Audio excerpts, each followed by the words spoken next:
Bem-vindo a mais um módulo do curso Iniciação à Física da Render Multimídia, onde falaremos sobre o Sistema Internacional de Unidades, mais conhecido como SI. Conheceremos a história da criação do Sistema Internacional de Unidades e também aprenderemos a converter algumas unidades.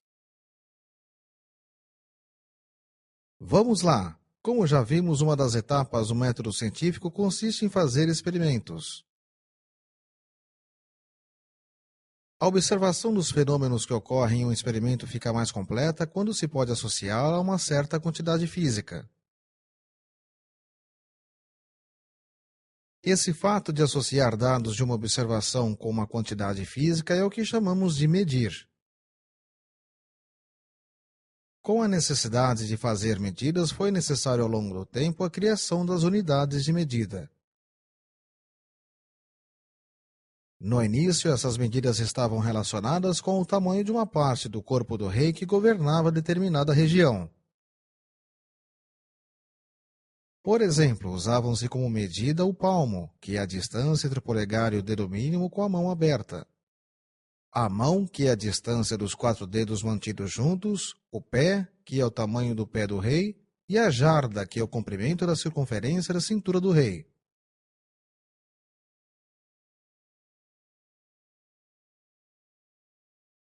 No entanto, como essas medidas variavam de região para região, uma vez que cada região tinha o seu rei, percebeu-se a necessidade de padronizar essas medidas.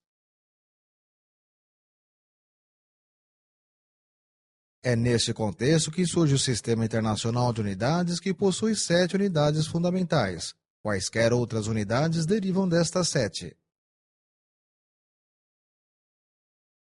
Vamos agora enunciar as unidades fundamentais e também explicar a definição de cada uma delas. A unidade padrão de comprimento é o metro, que é o comprimento do trajeto percorrido pela luz no vácuo. Durante o intervalo de tempo de 1 segundo, dividido por 299.792.458. A unidade padrão de massa é o quilograma. Ele é igual à massa do protótipo internacional do quilograma.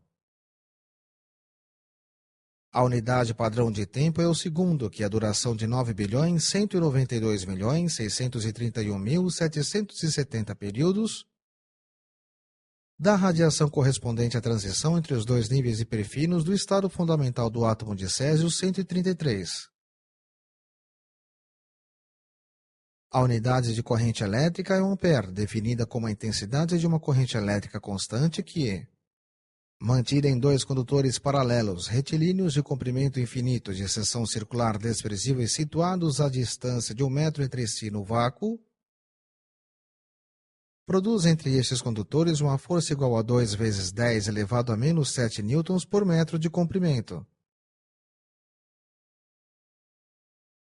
A unidade de temperatura é o Kelvin, unidade de temperatura termodinâmica, que é a fração de 1 sobre 273,16 da temperatura termodinâmica no ponto tríplice da água.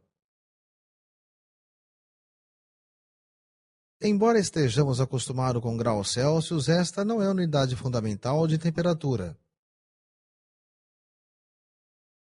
A unidade de quantidade de matéria é o mol, que é a quantidade de matéria de um sistema contendo tantas entidades elementares quanto átomos existentes em 0,012 kg de carbono 12. Seu símbolo é mol.